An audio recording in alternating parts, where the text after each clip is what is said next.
Unya karon, tungod sa sala, naguba ang maong relasyon sa Dios ug sa tao. Tungod kay ang tao mauman ang gipiyalan sa kalibutan, ang tanan nga ubos sa pagdumala sa tao naapektuhan usab. Mauna nga ang yawa nakabaton og dominion sa kalibutan tungod sa sala sa atong unang mga ginikanan. Unya si Adan ra baday si Eva nakasa utro man pud ilang kaliwat hangtod kita karon. Naguba ang order sa Ginoo. Sa order sa Ginoo mauni, ari ta sa tao. Ang tao gihimo ta sa Ginoo in His image and likeness. Gibuhat ta sa Dios sama siyang panagway. Mingon akong estudyante sa high school, pila day nawong sa Ginoo, sir. Usara god kay usara may Dios. Ano mang mingon magsama ta sa dagway sa Ginoo. Imong nawong lahi, ahong nawong lahi, isa ahong maklasmate lahi naong. Daghan daig naong ang Ginoo. So ato ning klarohon nga kanang image and likeness sa Ginoo dili ang atong material nga lawas, kundi ang atong kalag. Ang atong kalag sama sa Dios. Wa may espiritu man ang Dios, di ba? Siya naong.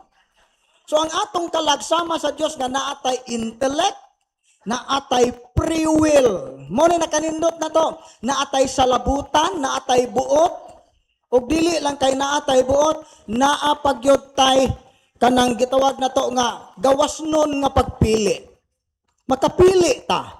O di ta parihas kabaw nga tanawan ang kanang kabaw og naa pa nay intellect. Kara bunal nimo ana. Sige, bunal gyud kay ipablatter kanako sa hapon.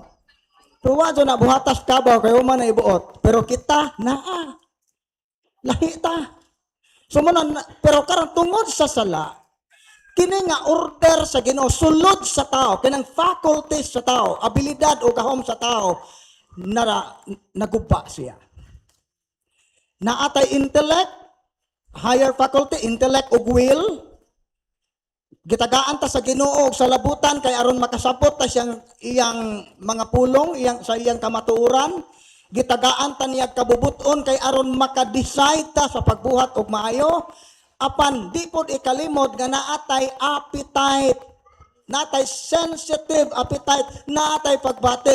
Pero tungod sa sala, unsay nahitabo, mas ning dominate sa atong tagsa ka kinabuhi ang atong pagbati kaysa sa labutan.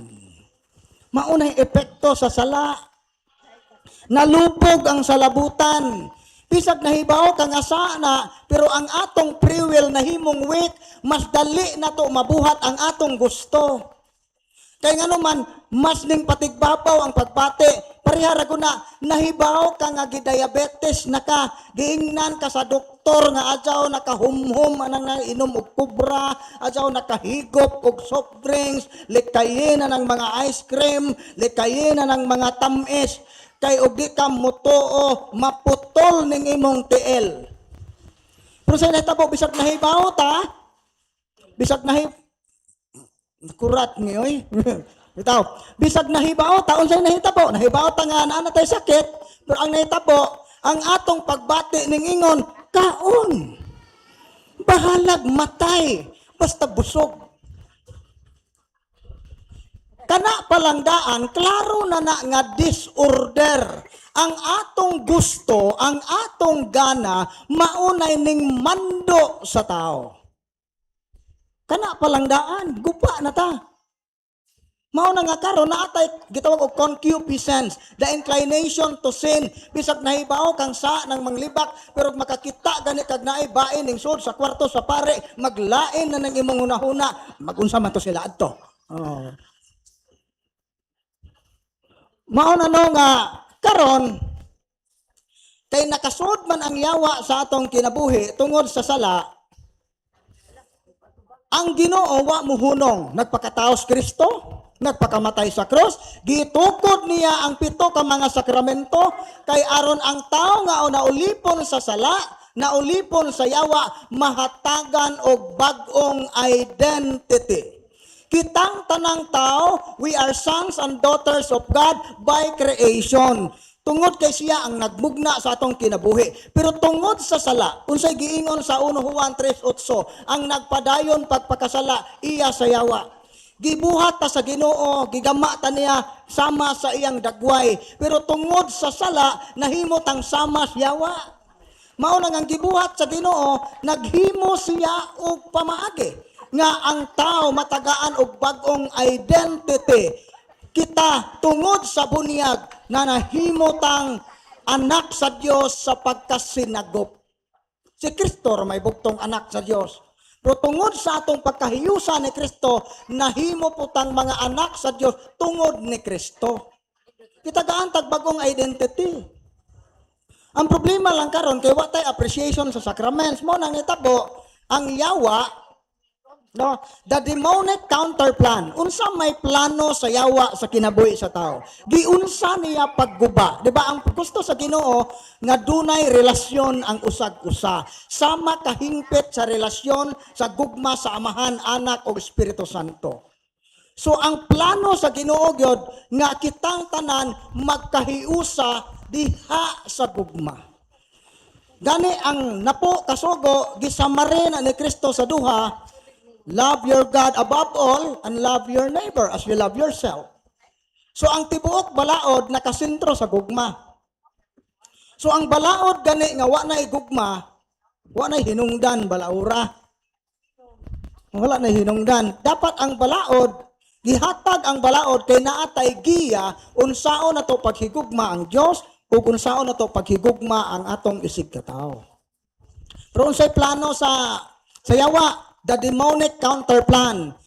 Create an ecosystem of anti-relationship. Gusto sa yawa nga magmugna siya og palibot o komunidad nga supak sa relasyon. Makaguba sa atong relasyon sa usag-usa, posible suod ta sa atong relasyon isip tao, pero sa atong kasuod layo ta sa Ginoo. Di ba naay mga community karon? Nagkahiusa sila, suod sila, pero ang ilang ideology so kuwahi sa kabubuton sa Ginoo. Kana lang mga grupo nga mupabor sila laki-laki kaslon. Bae-bae kaslon.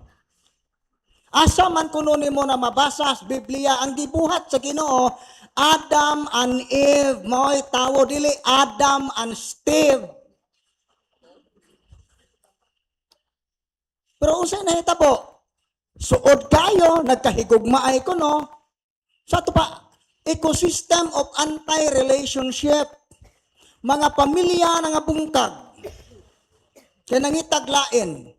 Unya di ra ba makabiya? Palamuot ning uban kana moadto bitaw sa among opisina kanang mga nayawaan, kasagaran moadto dito mayawaan naman to na kasagaran pero di po noon tanan. Kasagaran mo ato na nayawaan, da immoral ang kinabuhi. Sa pagtanaw pa namo nganong nayawaan ni gakabit-kabit man di ay so kabit di kaning isang kaipon, di man din iyang asawa. Unsa puro ni sila mga minyo kaniadto, di pangbiyaan ang ilang mga pamilya kay nagkahigugmaay kuno sila. Mao jud pinakadakong bakak nga kanunay nakong madungog. Daghang mga tao nga dili makabiya sa ilang mga kabit tungod kay nagkahigugmaay kuno sila. Ang tinuod nga gugma mga igsuon mauni, kung tinuod kang nahigugmaan ang tawhana, huna-hunaa ang kaluwasan sa iyang kalag ug ang imong kalag usab.